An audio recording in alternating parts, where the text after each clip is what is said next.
guys, welcome to another video. Today we're reviewing The Northman. This one came out today and was directed by Robert Eggers and stars Alexander Skarsgård. Now before we start, hit that like button, subscribe to the post notification bell so you know if you're for a video. Let's just start. Let's start talking about the good. So all the actors and actors in this film are fantastic. Every single character, every single actor and actress gives 1,000% for the role that they play. And I really like what Robert Eggers does with his films and how he chooses his actors and actresses, because every single person in here is phenomenal.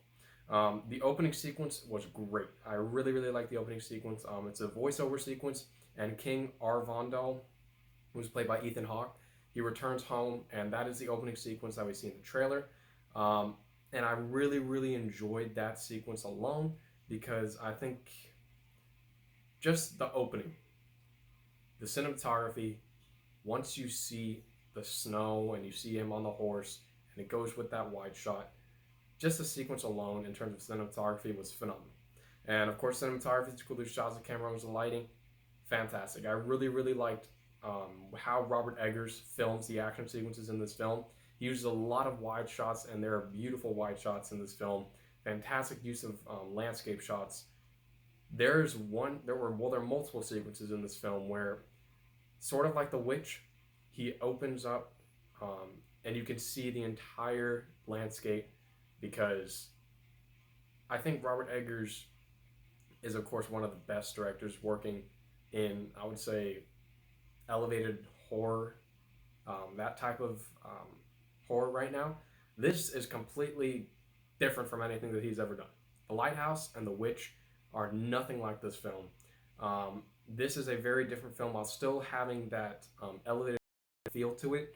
It is very different, and I think the cinematography plays a big role in that. The first act of the film is fantastic. It's basically Prince Amieth, his backstory. Prince Amieth is played by Alexander Skarsgård. This is his backstory, him as a kid, and I really liked what they did with the backstory, because it shows his father being killed by well, his father is in the woods, and he is with the son, and Fjolnir just kills him. He just annihilates him right then and there, and I'll get to that in a little bit, but it is bloody. There's also a great becoming a man sequence. King Arvandal, Helmir the Fool, who's played by Willem Dafoe. Willem Dafoe's not in this film that much, but when he is, he's phenomenal. And King Arvandal's son, Amieth, I really like that sequence, because it shows him becoming a man.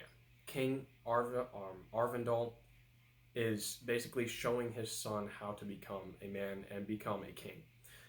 There's also a great transition from the backstory to present time. I really liked how Robert Eggers showed that. It was easy to follow, well, in terms of the transition from the backstory to modern time, well, not modern time, but present time. I really liked how Robert Eggers portrayed that in the film. The dialogue is great, especially between Amieth and Ceres, who's played by Bajort. And she looks weird, but very fascinating at the same time. I really like the designs for every single character in this film. There are also many brutal, intense sequences, especially the woods sequence where Fjolnir kills King Arvandal. Very brutal, intense. There's also the town raid scene where Amieth and his men kill basically every single soldier, and they also kill and torture innocent people, which was sort of off-putting, but worked for his character development by the end of the film. And there's also Amieth killing Fjolnir, and that sequence alone was very well done. There are also many fantastic action sequences, especially the slave duel scene in the second act of the film.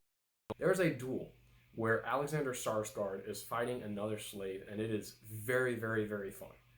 Well, not fun, I guess, but very entertaining. There are also many tense and creepy sequences. This film, Robert Eggers knows how to incorporate creepy sequences within a film. And this is not a horror film, but there are some sequences that make you feel like you're watching The Witch or any other film that he's made, like The Lighthouse. The second half of the film I thought was very well done. It progresses the film very well. I thought the characters had a lot to do in that second act, where it wasn't just them just explaining what they're going to do. They actually do a lot of things in that second act. There's also a great relationship between Amieth and Olga. Olga's played by Anya Taylor-Joy, who was phenomenal in this film. Anya Taylor-Joy is one of the best actresses working today. Split, you also have her in The Witch. She is phenomenal in this film. The reveal when Amieth finds his mother, who was played by Nicole Kidman, who was very, very good in this film, with Fjolnir, who was played by Klaus Bang. I've never heard of this actor before, but seeing him for the first time in this film, he is a phenomenal actor. I would like to see him in more Robert Eggers films because he was very, very good in this film. That whole reveal I thought was great. And it also revealed that Amieth's mother never really loved King Arvindal, who was played by Ethan Hawke, who was in the opening sequence.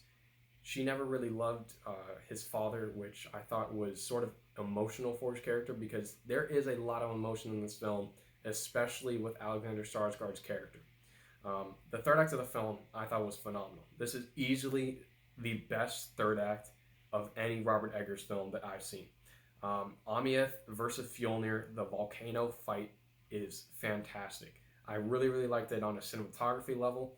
On an action sequence level, it was very, very well done. The score by Robin Caroline and Sebastian Gainsborough was fantastic. I really, really liked that medieval score that this film had. And when there were tense sequences, they knew how to incorporate the score with them, and I thought it was very, very well done. And the ending sequence, I thought it was great. Amieth and Fjolnir, they end up killing each other, and I think it works very, very well because I don't really want a sequel to this. I think that this works perfectly as a standalone film, and when they kill each other, you know it's over, and I think it works very, very well. That's about it. There's nothing bad about this film. The Northman is a phenomenal epic. I highly recommend it, and I can't wait to see what else Robert Eggers does next. And I'm going to give The Northman an A. Thank you for watching. Don't forget to like, and subscribe to the post notification bell so you know if I have a video. I'm Peter. Thank you for watching.